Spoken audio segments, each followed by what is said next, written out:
A rare outing for myself on midweek duties, a bit like yourself, Ian. We're looking at some squad rotation here with RaithTV, so good to catch up with you.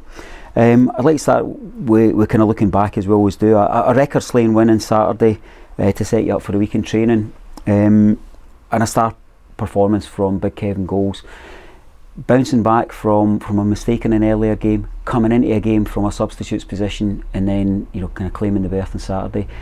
Tell us about how important that is for his well-being, I guess. Yeah, it is. It's really important. I think we all know in that position on the field, if you make a mistake, it can lead to a goal. Players get away with one's in the outfield, but with Kevin, it's a specialised position where he's under scrutiny whenever there's a mistake. And I was actually discussing Kevin this morning with staff and saying how well I think he's actually done throughout the season. Yeah, there's been a couple of wee blips here and there, but when you look at the bigger picture of Kevin playing at this level consistently now, coming in as a fairly young goalkeeper, playing with a new back four, he's made some incredible saves within these games as well, and that's what you get. And I openly said it, any goalkeeper makes mistakes. We'll have to look to Manchester United last night, and that guy's worth 50 million quid, so we all make them and we have to get over them really, really quickly. Been delighted with him. I thought his save against Inverness from the header was extraordinary. A really, really good save. The other two, I'll be honest, I expect him to save, but maybe that's me being a wee bit too harsh. But the one at the back post, that keeps us 0-0 in the game. There's no question about it. His kicking was good, his mentality is good, he's enjoying himself by being our number one goalkeeper. We'll stick by him if mistakes happen, because we understand we're going to have to take the hit sometimes, but also he's a match winner. I'm interested in a line you say there, and it kind of strikes me that maybe for Kevin playing week after week as our number one choice goalkeeper, is there an element that he needs to just accept that he's the number one as opposed to constantly proving he's the number one, and it must be natural given this is a big berth for him. It's a good point. I think every player when they come into a new club is eager to make a mark on the supporters in particular and the other players as well. They know the manager and staff rate them or we wouldn't sign them, so that one's kind of a gimme. But yeah, I think with maturity it'll come down to being consistent rather than spectacular. I think he's got all the attributes in the world to be a really, really top goalkeeper, go as far as he wants to go, or as far as it can take him. As I said, overall I'm really happy with Kevin. There's going to be flaws, and there's flaws in everybody's games, there's flaws in everybody, and we understand that, but I think for a young man that's came in here to new surroundings over the piece in the 5 league games and the League Cup games, he's been excellent. How are the energy levels across the squad affected by such a significant win? Certainly significant win for the supporters in terms of the history, but I think for your lads it's more significant in terms of just the momentum continuing. Yeah, I think obviously for a lot of the boys, they didn't know about this or that hoodoo before they came here, and because they weren't part of it. And a bit like myself, I had no idea when I came here that it was so long since Raith Rovers beat Inverness. It never entered my mindset. When you're in it, it's slightly different. We knew Saturday was a huge opportunity for us to break that, but there was so much more in the game for us than just a hoodoo. It was about getting 3 points, about keeping our home record going, and then you look further into it, getting that clean sheet, getting the sub coming on and scoring the winning goal. Just a good afternoon, an afternoon that for a long period it looked going to be a frustrating one. I wouldn't have been too disappointed with a point, to be quite honest with you. I think points are so valuable and it's going to happen, but delight to get the win. We know we can play better, we know we can be sharper in the final third, and again we found a way to win the game. It just so happened it was against Inverness. Jamie's goal was fit to win any game at any level. It was such a sweet strike, and I think when you see a goal like that, your initial thought is where's the goalkeeper, because it's at the front post, but when you watch it back, the goalkeeper's got absolutely no chance. And credit to Inverness, because they were chucking bodies in front of that ball as well, and they were doing everything they could to try and get something out of the game. I was kind of looking at our form this season, and I was struck with something that a previous Raith Rovers manager said to me on kind of day one in the job. Asked about football and philosophies, and the philosophy he said was, I'm going to win football games. But he said that starts with turning defeats into draws into victories, and your victories making them more significant than they were in the past. And when I was thinking about that quote, looking at our form this season, because it seems almost like it's what's kind of unfolded for you and your team. It seems that you've reached that point already where the transition from last season to this season, what do you put that down to? Yeah, I think we all want to play brilliant football and pass the ball and finish it off with a goal. But, you know, and me as much as anybody or any manager wants to win games and be playing really, really well. But we understand opposition make life very difficult for you. We're not playing against mugs. We're playing against very good players with really good managers and backroom staff who are analysing every single game in this division. I think our recruitment in the summer was really good. Not just on the ability side of it, we all know they're good players, but the mentality. We looked down the list of our players and we thought, you know, looked at Keith Watson, who's had adversity in his career with injuries, and then he's went up to Ross County, and we watched the playoff games against Partick Thistle and the way that he rallied his troops round about him, going into a really tough last half hour in the second leg. Josh Mullen, who's won this league 2 or 3 times. Jack Hamilton, who's desperate for a chance of being a main number 9 striker. So we're really happy, and then we added obviously a couple of young guys that we feel we can develop, and they'll develop by as much working with the staff, but by playing with these players and demands that they're putting on players. And it also freshened up the guys that are already here to say, you know, we've got good players coming in, you just need to be on it, they're going to demand off you. And you're right, we're starting to win games in different ways. I do hope eventually we have much more comfortable afternoons, because they've all been by a 1-goal margin. But there's been a perverse enjoyment for myself seeing the guys, you know, face adversity. And a point to the Queen's Park game in particular, I wasn't too concerned when they scored their first goal. I was a bit more concerned when they got their second, but I knew they'd have to sit in at that point and they wouldn't hit us on the counter-attack as much. And I always back the players with the ability that we've got in the squad and on the pitch, whoever it is, that will score goals. As I said, we want to go back to winning games a bit more comfortably, but look, any 3 points in this division is very hard. It's interesting thinking of Saturday past, because that adversity, you know, when we spoke after the match, was to some degree it was our own making, because we just weren't as fluid as we'd naturally be. But even with that adversity, we still managed to kind of dig it out. Talk to me about late goals, because there's a significant number, got 5-6 points on the board that wouldn't have been there had we stopped the games on kind of 84 minutes or so.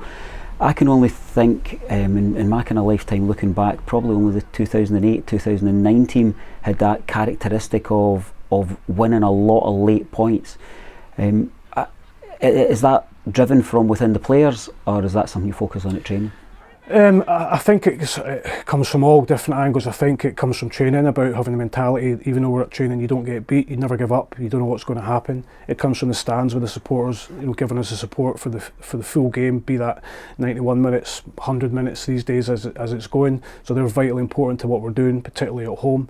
And it comes from the players as well. It's as simple as that. I think we've all heard it. We'll use Rangers and Celtic as an example. They score so many late goals and the old line gets churned out. Lucky, it's absolutely nothing to do with luck. It is a mentality of understanding that they're still in the game, believing in themselves, not reacting in a bad way to when things don't go their way. And we're trying to get as close to that mentality and replicate how they do it as we can. So far, so good. I don't think there's a particularly, when you score late goals, people will say, well, it'll run out eventually. I think it shows that we've got really, really hungry players with a mindset that the game is never done, and we've also got a really good bench. It's really important. We're bringing on fresh legs now with real quality, and if I'm an opposition player or manager, I'm looking at our bench and 75-80 minutes, if we're bringing on 3 or 4 boys that are really attacking with the quality that we have, then it's really hard for them. Let's look at the wider squad. Aaron's gone out on loan just kind of this week that's passed. We've got Kieran out, we've got Ethan out as well. Tell us a wee bit about what you're looking for there, and something that supporters, I don't think I've got a real full grasp of, I certainly don't have, is how do situations like recall work if we were to face adversity? We've seen it with our young goalkeeper coming back. Yeah, goalkeeper's slightly different, because you obviously a medical case, and you have to provide proof to bring your goalie back from a loan deal. Outfield player's slightly different, can't really do it. We normally have a clause in most situations where we can recall the player in January during the window. It's kind of bog standard now. The reason we get Aaron out is to play football. It's as simple as that. You need to go and play football and get him in the sort of routine of Saturday's your main working day. You've got to be ready. Every footballer wants to play. There'll probably be a few eyebrows raised at going down to East Kilbride, but it's hard because teams have pretty much done their budget at this stage of the season. They're kind of settled in what they have. In East Kilbride, I felt it was important that Aaron experienced going into a team that's winning. He was at Bonnyrigg last season, and no disrespect to them, they were battling like mad, and fair play to them all for staying up. But he's going into a team that are expected to win the league. good demands on them, and hopefully he'll play. He needs to be playing games, and he's at the age now where he must learn. And the only way you learn really is by playing the football games. Time for kind of tales from the treatment table. Looking for a wee update on Dylan Corr, and I spoke with Dylan on Saturday, and he was saying there was a wee bit more of a niggle, and much valued player who we've seen, unfortunately very little of for a wee bit of time is Ross Matthews. Where are the boys sitting in their recovery? Yeah, with Dylan, he's taken a wee setback just this week. We're still, it's frustrating for myself and the rest of the players, but it's more so for Dylan himself, because as I said, when he done it, we fought a week, 2 weeks maximum. We weren't trying to sugarcoat it. That's generally what we fought. So he has taken a wee step back. We'll get another X-ray done on his toe to see exactly where we are with him. But I was hoping to be back in the squad this week, but unfortunately won't be. Ross is the same. We're working incredibly hard, as is he, to get him back. We had, without overhyping it, we've had some positive news this week. He's still going to be a couple of months so, but we think we've got to the root of it. We think we've got him on the road to recovery. We're dying to get him back, because in the game that he did play pre-season up at Montrose, I thought he was excellent, really, really good. I never expected not to see him after that. But really frustrating for Ross. He's a huge character within the dressing room. He's a really good player, so we want him back as quick as we can. Got to acknowledge his mental resilience and his absolute desire to play for Raith Rovers, because it just keeps him going back and looking at each and every opportunity and every avenue that will get him back playing. Yeah, that's one thing with Ross. He's trying everything. He's working incredibly hard, not just here at Starks Park, but when he goes home, I know that he takes his job very, very seriously, and rightly so. He's got a great mindset. I think obviously having Lewis coming back from those injuries as well, he's got somebody to bounce a few things off, and he's going to have low days and days where it's not quite going for him, and he's got somebody to speak to, which is vitally important. As a manager, or ex-player, we've all had injuries, never to the extent that some of these boys have had, so they're showing brilliant mindset, resilience and hunger to get back. All the boys love football, they all want to play football, and it's like somebody taking it away from you. I measured in kind of balanced reintroduction for Aidan Connolly, benefit of the bigger squad. How's he doing in terms of march sharpness? Yeah, he's still a wee bit off it. In training, he's working hard though. That's the main thing. He's pain free, which is great news. It just takes a bit of time. Aidan's been out quite a while, and again, it's a point I made to the staff this week about Aidan. He's not used to this intensity of training, because of the new players we brought in. The level in training is definitely higher than it was last season. Again, no disrespect to the other players, that's just the way it is. So you've got to be a bit quicker, you've got to be a bit sharper in your decision making. You don't really get any time to make mistakes or they get punished. So really, really good. You'll get there, because Aidan's a huge player for us, top goal scorer the last 2 seasons. His work rate number wise is normally through the roof. So plenty of time for Aidan. Really looking forward to getting him back up to full speed, because we know how good he can be. The narrative for this Saturday is very much going to be kind of aimed towards yourself. Ex-manager returns to Airdrie.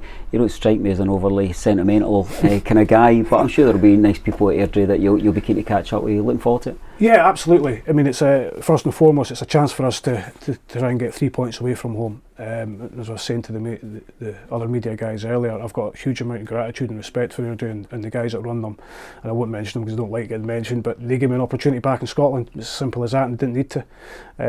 Thankfully it went well. For us, we were just fell up short a couple of times, but the support that I was given from the guys there, and the lessons that they taught me subtly, it's given me a better opportunity of being a good manager. I'll always be grateful for them, but my main focus now is repaying Raith Rovers, the guys that are backing me now and teaching me now, and the supporters. We go there and try and win the game. Tell us a wee bit about the work that Rhys McCabe's kind of continued on from yourself. The rewards are there and they're obvious that they're a championship team now, and one that's already shown that it can roll up its sleeves and get stuck in.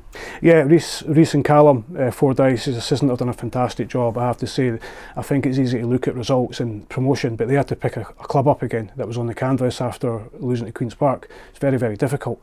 I watched them a couple of times last season and I felt they were good enough to go up, and delighted for them when they did. I was glued to the TV that day. I was away on a trip and I stopped off to watch it because I was desperate for them to go up, because I know how hard people are working behind the scenes. I know how much it meant to the supporters. So they've continued that. They've had an excellent League Cup campaign, beating Dundee at home, nearly beating Ross County. Shows how good their home form is. A couple of good wins in the league. unbeaten at home in the league as well, so we know it's going to be a difficult game, but we're in good form, we're confident, we've got players that are hungry, we're playing okay, we know there's other levels to go up, so hopefully on Saturday afternoon we go up a gear. A little bit of knowledge for you in terms of inside scoop with your kind of match scouting, etc., but I'm assuming that it's the same format that you take, whether it be Airdrie or anyone else. Yeah, we've always got angles covered. I think the longer you go into the season, the more footage obviously you get of opposition teams. You can look at Airdrie's game last week. It's hard to kind of analyse it. It's, you know, I don't really enjoy playing teams after a 3 or 4-0 defeat, because you can't really predict what they're going to do, and they'll reset their minds and they'll reset themselves physically and be ready for the next one to make amends for it. So we've got to concentrate on ourselves as well. There's areas of the park I think we can get Airdrie. I think they're weak in some areas. They'll think we're weak in some areas. So it's about nullifying your opponent and taking advantage in the attacking sense. I'm really looking forward to the game. I always want to play at home, obviously, because our home form is really good. But it's an AstroTurf pitch, which we like. So we look forward to it. We know it's going to be difficult. We know we're going to have a huge backing again. And as I said after the game Saturday, we're there to be shot at. But hopefully not this week. How's training been in general? What's the kind of pace like? Is there extra energy about? And I guess the question that I was thinking on the way down is, how many places are up for grabs through training performances? You know, how much does your sense of what the team's going to be fluctuate across a week? It kind of depends. I always like to try and keep a fairly not normal back four, but the back four kind of the same. And formation wise, I think at the start of the week you always have a couple in your head to tinker with and think about, can you exploit them, and I have had that in my head at the start of the week. It's kind of drifted a little bit as the weeks went on. I think generally you've got maybe 7, 8 of your starters in your head quite early on in the week, and you're looking at other little things in training. And I have to say the training this week's been outstanding. The Tuesday morning session was ridiculous in terms of Sam Stanton, Callum Smith, Dylan Easton, Vonnie, Hammer, Jack Hamilton. They were absolutely flying. The way they interacted, combinations they were doing and finishing was brilliant. And again, it's testament to the players and their mentality. Yes, we're on a good run. We won the game on Saturday, but their standards keep going up, and it must continue. Do you enjoy that aspect to your current squad, and the fact that many managers have said to me over the years, we like to have a settled 11, we like to have a core there, but I sense that you quite like the kind of unpredictable nature of what you can throw out on a Saturday afternoon.